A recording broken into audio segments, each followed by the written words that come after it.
One choice can destroy you.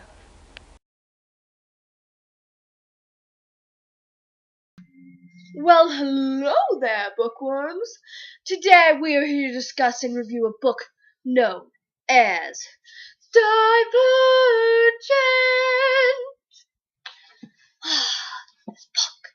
This book has recently turned into a movie adaptation, which, by the way, is pretty spot on to the book.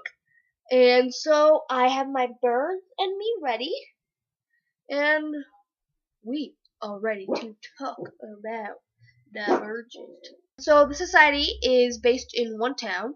We really know nothing about the rest of the world, but so this town has been divided into 5 different factions, and they all value something else, so you only focus on one thing.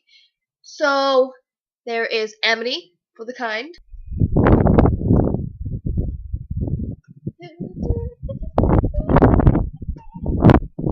Dauntless, the brave. What are you looking at? Dauntless don't use cutting boards. Abnegation, for the selfless. It's okay, it's closer to the front. You can take it. Take that seat. I can take this one. There you go. Erudite, for the knowledgeable and the intellectual. Yes, Mason, the square root of 225 is 15. And Candor, for the honest. Wow, Maisie, that skirt really doesn't fit for your shape. You're too paired to fit in one of those. So, what this society is when you turn 16, you have to do this test. It's called the choosing ceremony. And then you drink some kind of serum, and so you take a test, and it tells you which faction you belong in. And so that's all you are. Yes. This book was amazing. It is, this is my number one favorite book. It is just an uplifting story, and I can't explain the words.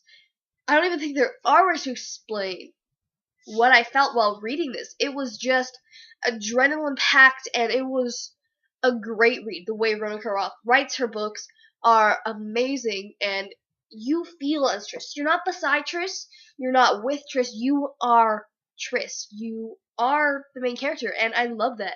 I love the plot and the scheme Veronica Roth puts into her books, and this is an amazing read. So I hope you guys have read it. Otherwise, you better skedaddle, because next will be the spoiler section where we'll be talking about what happened in the book and lots of other things about it. And we'll also be talking a little bit about the movie. And so I sincerely hope the only ones left here are those who have read the book and or seen the movie. Otherwise, go get this book right now. You need to have it. It is not if you want you can read it. It's you have to read it. And go read. Then you can come back here and we can talk a little bit about the book. Okay? Goodbye. So, initiates, are you ready to speak about our beloved companion? I am too. So, oh my god, there's so much to talk about with this book, and this book and the concepts in these books are amazing. I got my birds, my Triss birds, and they're beautiful and perfect. And I don't know where to start with this. There's just so much I can talk about, and so much I want to talk about. The one thing that surprised me in this book, okay, so you know how all books, they always have like that one sentence or that one thing that connects to the title? I wasn't it's never been in a book as much, so I was surprised when we knew exactly what the connection was in the beginning of the book, and that it was constantly said throughout the book, and that surprised me. So you all know what Divergent is, right? Okay, personally, I think I'm Divergent. I think we're all Divergent. We're all our own person, and nobody can tell us who we are. And I think that was Veronica Roth's Veronica Roth's message in this book. She wanted to show us that we are our own people and we don't accept that. We try to be the same thing as everybody else, and that just doesn't work. It won't work. We can't focus on only the good things because we as humans are good and bad, and there's nothing we can do about it. It's who we are. It's what we do. Obviously, it's nice to have attributes like bravery and selflessness, but not everybody has them.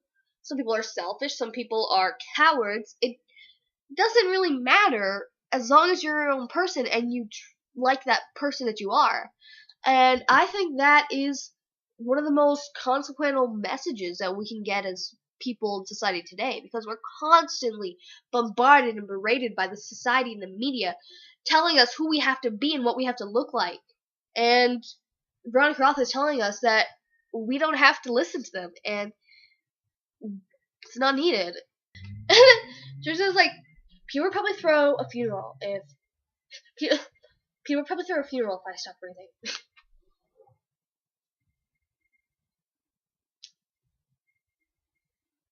I would only go if there's, and then Tobias is just like, I would only go if there's cake, and it's, oh my god.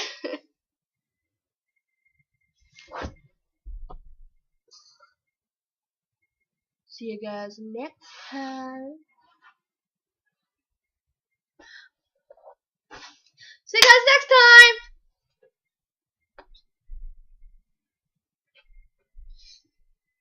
Have one purpose. We're all good for one thing. We only have one good attribute, and that's all we have. We can only be good. And that is obviously not the case, as we so see in a few people like Peter and and Eric and Max and Janine and all these characters like Molly, Drew, and even Al, who we thought was a friend of ours, who apparently turns out to be a murderer or a person who tries to murder. I don't know what they're called. I love how Thor picked his team. He was strategizing, and I think that's the smartest thing ever, because I love the fact that Thor has his little quirks where he's smarter and he can strategize. He knows what to do. And I love the fact that he's so underestimated, even though he's such a big threat. And that even though he was technically underestimated and his team was underestimated, they ended up winning. Which kind of goes to show that in society, that's how we see people as. It doesn't always happen that way, but that's what we hope happens. And yeah, the Ferris wheel scene. My heart was pounding the whole time. Like, okay, beginning when I heard Thor like talking, and I'm like, yes! I'm like, oh, enjoy it. And then the rug snaps. And I'm just like, what? What? What? What? What? What is going on? And it's just an adrenaline rush, like the whole book is. But Triss is hanging there, and she's panicking, and she's holding on for dear life, and Thor's climbing down the rungs, and you're just like, oh my god, I don't know what to do, oh my god, and you're just freaking out. And then there's a little voice in the back of your head saying, oh, she won't die, don't worry, she's a main character. But then again, you remember, so many main characters have died, so you're terrified, and you're going through these horrible scenarios through your head where Triss is dying, or Thor doesn't make it in time, and she dies, and all of them end with something bad.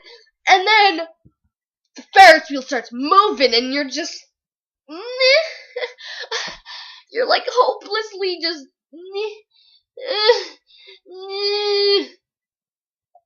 And then she drops into the ground, and it's just like she's just about to get smushed by a Ferris wheel car. and she rolls out of the way, barely scraping by. By some miracle, she ends up living, okay? And 4 is helping her up, and she's just in shock. But then, right after, she goes right out into the capture the flag, and she is. I feel she's the victor with the capture the flag.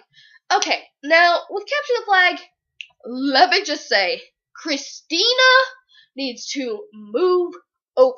Okay, she needs to move over. Okay, she's trying to show her superiority over Triss because Triss is so small and she's so tall, right? And she's so mighty and big and strong. And so, even though it's Triss's rightful ownership as that flag owner, Christina, of course, has to go and take the flag and claim the victory for herself, which I was so mad. I was like, oh no, you didn't. You pansy cake, you know? And eventually, that was the beginning of their friendship. Not really the beginning of their friendship, but I think that was the beginning of their friendship possibly showing its true colors and deteriorating a little bit. And so, yeah, from that point on, I was kind of unsure of whether Christina was actually trying to be friends with Triss, or whether she was just trying to do it for the glory and just trying to get ahead with the pack. Now, the choosing ceremony. Oh my god, the choosing ceremony. That was ridiculous. She's stuck in this moral dilemma where she has to choose between her family or the place she hates, or the place she might fit into, and the place she might like, also the place she might die. And so we have no idea what she's thinking. She doesn't even know what she's thinking, and as soon as Caleb chooses, and he chooses Eurydice, that little backstabber, because of course he has to choose the one faction his parents don't like, and so and then she's like, I'm going to choose abnegation. I'm going to be the child that stays. But her hand drifts over the coals, and she chooses Dauntless, and just silence through the crowd. Oh my god. 2 government leader children just transferred. What? And it was. This whole book is an adrenaline rush. You don't know what's going on. You think you do, but then the next minute you don't, and something's totally flipped over. Whew! Okay. The ziplining scene. Oh my god. The ziplining scene was amazing. And then, okay, I love Uriah and Marlene and Lynn. They're just the quirkiest group I've seen since The Fault in Our Stars. And so Uriah invites her to go ziplining, and then I love the fact that she was a bird with her arms out, woo, woo, I love that because it shows that she is a free spirit. Like the book says, she can't be controlled, and she doesn't want to be controlled, and nobody can really testify how great of an attribute that is in a person, because it's very rare we ever find somebody who's willing to bend and break the rules for their own self-appealment, and not even their own self-appealment. Sometimes it's just for others. They do it so others can get the benefits, and I find that to be amazing.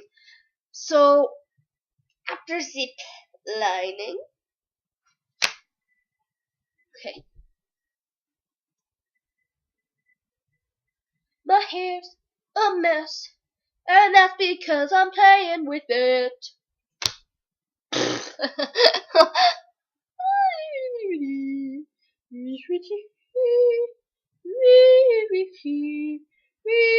Back on subject.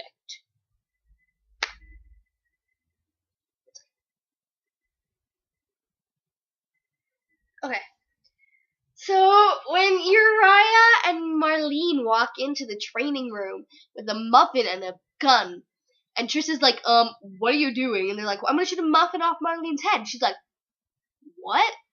And he's like, oh, don't worry, I've done this. I have really good aim. She's like, you're gonna shoot a muffin off her head with a gun. And you're so like, oh no, it's just pellets. And she's like, oh, okay, that's fine. That's okay. They'll only give her a welt. That's fine. That's okay. That's okay. Doesn't matter. She can still die, but that's okay. We don't care about that, Dauntless. Yes. So, you shoot the muffin off her head. And then Four and Zeke and Shiona come in, and they're like, oh, I thought I heard some idiots in here. And it's like, yeah. The chasm. When they first come into the Dauntless compound, oh, Triss jumping off the building, and Peter's like, oh, showing some skin stuff, and she's like, and she takes off her shirt and throws it at him, and he's just like, oh my god, I just imagined him with like the most shocked and surprised face in the world, just, how dare she insult me, right? And then she just jumps, and it's like, badass Triss, yes, she's badass, okay? Okay, and then when she, and then Christina talking to Four in the beginning, she's like, your name's Four, like the number, and he's like, yes. And he's like, he's like, if I wanted to listen to Candor Smartmouth, I would have transferred to Candor. And it's like, oh, burn! Oh my god, there are so many quirky and hilarious moments in this book. Like, the paintball, they're on the train back home, and then they start shooting each other. They're not even shooting each other. Uriah's playing with a paintball, and he squeezes it, and it splats all over his face, and I just imagine myself there watching it happen, and I'm just like, freaking out. And so, oh my god. When we figure out that Four is Tobias. Okay, in the beginning, when she was talking about blue eyes and stuff like that, and his Four's eye color, I was like, oh, did it Marcus? So in the beginning, I was kind of like suspicious that it might be.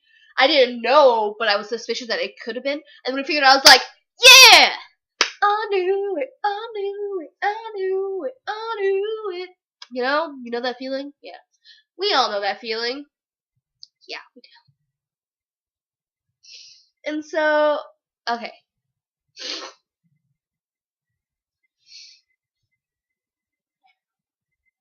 The fear simulations. Oh my god. Okay, so at first, like, I wasn't even confused by the technology, which is rare, because most of the time when it's new technology, you're kind of confused until the author explains in depth what it is and how it works and everything. But from the beginning, I understood the serums and the needles and the shots and stuff like that. And the fear simulator. Oh my god. I would have died. Honestly, I don't think I could have made it through the last test. Like, maybe the one a day, but not all my fears at once. I would not be able to do that. No, I would not survive. I would be kicked out of Dauntless and turned into a factionless. Because all factionless are the cool people, you know. And so, okay, I can relate to Trish's fears in many ways, okay? The intimacy one. It was sort of awkward reading because you're like, yeah. Right? It was interesting. It's like, yes, I can relate to that. Triss is a very relatable character. It's something that you would aspire to be. And I think the fact that she had those fears that were her own deep dark secrets really brought to light just how human she is. She's not a machine. She's an actual human, and humans have problems. Humans have difficulties. She's not a machine. She's not perfect. She is just a regular person like us. And I think Veronica Roth brought that into light very nicely, and it was relieving to know that she wasn't perfect like so many people wanted her to be. And then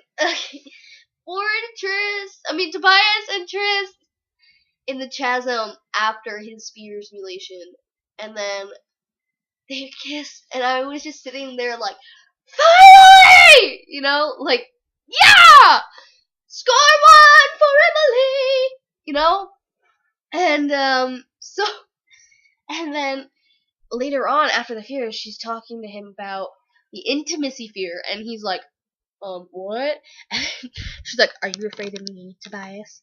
And he's like, a little. I was just like, Tobias, don't worry. Tobias, Oh my god. And then she's like, I'm not pretty. And he's like, yeah, so what? You're not. Right? And I just think that really brought to light how every girl feels. All of us are so insecure about the way we look and the way we act in front of others, especially guys, not people less. And so when he was honest with her and he was like, yeah, so what, you're not, I like it. It brought into light that maybe things could be different in society. Maybe some guys are okay. It just really brought to light what all of us want and what we wanted to hear. And we wanted to hear the truth. We didn't want to hear that we're beautiful. We don't want to hear lies and stories because that's what the media tells you we want. And yeah, Peter, when they're throwing knives and Tris is like just practicing her throw, and Peter looks over and he's been throwing and they're up and throwing, but she's just been practicing her stance. And he's like, "Hey Tris, you know what a knife is?" And she throws her knife and it hits the target. She's the first one to hit the target. And she's like, "Hey Peter, know what a target is?" And I was just like, "Yeah, sarcastic," Oh, and then when Al and Drew and Peter, when they kidnapped Tris, my adrenaline was just freaking out. My body was freaking out, and I was literally like sitting down reading this book. I was literally letting go and like I was animating my feelings in real life, and it was just intense. And then when we figured out it was Al, I was so angry at him. And then when Will stood up for Tris, and was like, "Don't come near her again," and I was just like, "Yeah, oh yeah." Yeah, to be honest, I never shipped her now. Nah, nope. Whoever did is lost soul, to say the least. And then Will and Christina, they were so sweet. But there's no end when Will, and she's like, well, I was so emotional because her mom just died. And I'm bawling at this point. I've been bawling for a while. I've been bawling since Tobias was taken and was injected with that freaking serum. And I'm just freaking out because everything is turning into rubbish. And then her mom just died and Tobias is gone. And she's all alone. And then she sees Will running after her. And I'm just like sitting there like, oh my god. I was bawling. I'm about to start crying now. I was crying my heart out. And then she's like, she doesn't even remember the shooting. She just says the bullet hits him in the head. I know because that's where I aimed it. And I just lose it. Tears run down my face. There's snot going everywhere. And I'm livid because during this whole thing I'm crying, but in my mind I'm like, just shoot his hand! Shoot his hand! And then later on she realizes, she's like, I should have shot his hand. It's like, I know, I told you to! And oh my god, and I'm just so emotional. Then when she gets to the safe house with her dad and her brother, I am just sitting there like, and then she tells him that her mom didn't make it. And I am bawling my eyes out because he just accepts it. He's just, oh, I see. And then they go off, and she takes Marcus for some reason, which boggles my mind. Why would you take Marcus? You know, and so they're jumping off the train. And there's a few parts where I'm laughing where it's like, how many times have you done this? When she's jumping off the roof and the train. And then when her dad, and then he just runs out the hallway. And I'm already emotionally scarred. And then you just dish out more morbidness. And I'm crying and I'm a mess. Like, I was a mess. My mascara was running, my makeup was gone, my nose was everything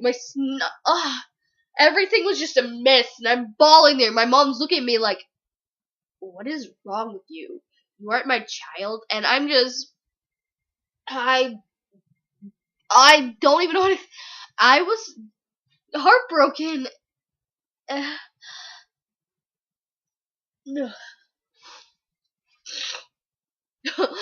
When, this is really, like, okay, so, when she's like following Will, and she's just trying to be a mechanical, like she's trying to be a robot like they are.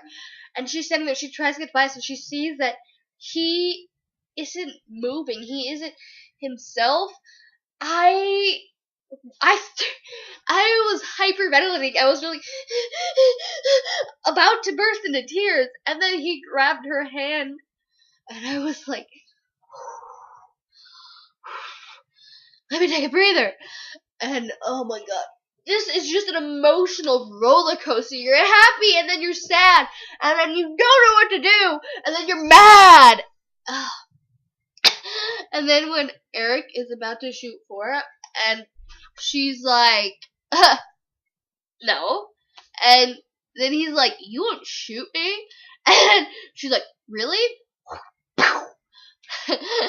And then later on, when she was Peter, and he's like, you won't shoot me, she's like, people really seem to be overestimating my character. I couldn't help but laugh. Like, tears were running down my face, but I was laughing. I was, like, laughing, be like, you show him, Tris, and okay. So, with the computer, I wonder how they linked, the one thing that I don't with the technology, is I wonder how they linked the serum into with the computers and stuff. Like, what are their little microchips, or what is there, nanobots or something in there? Like, I wanted to know what's going on. And then there's the ever-looting fence. And so nobody's supposed to leave Chicago, or this version of Chicago. And even though the Amity compound is outside the fence, nobody's supposed to leave, or leave the distance of the Amity compound, which seems odd because they know nothing about the world. So it's basically just their city only. They're the sit. And yeah. And then one of the trademark, fear doesn't shut you down. It wakes you up.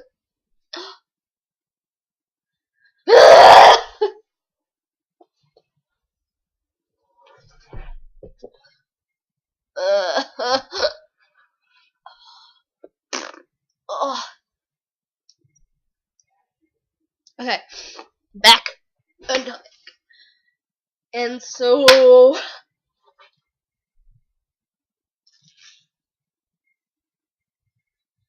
obviously I am really out trying to talk about the book, but I just keep getting caught up in all these fields, and I'm just everywhere. And yeah, sorry, this is a really random and everywhere interlude, but I love this book. It is my favorite book of all time, and will forever be my favorite book of all time. The movie, though. The movie. No Uriah or Marlene or Lynn, and it made me so mad. And the characters were a little off, but they became. I loved the movie and the book. The movie was by far, to me, the best book to movie adaptation there has been ever. Ever. Including The Hunger Games and Twilight and The Host and TMI and Lord of the Rings. Everything. This is the best book to movie adaptation there is. And I'm so thankful. And so, this is the end of our Divergent talk. Have a nice day, everyone. Have a nice day, you pansy cakes. It's just like, Peter, hand me my butter knife. Hey guys, it's me again. You know, Fortress would really like it and would really appreciate it if you hit the little button down below. You know, it has these letters on it. I think it spells out SUBSCRIB. I think. I'm not sure. That's just what they tell me. And so they say that you should really subscribe and click that button because it would help the whole race of Divergents within the society, and it'll be a matter of life and death. You may save all the Divergents in the world. You might want to do it just because, you never know. You never know. Yeah.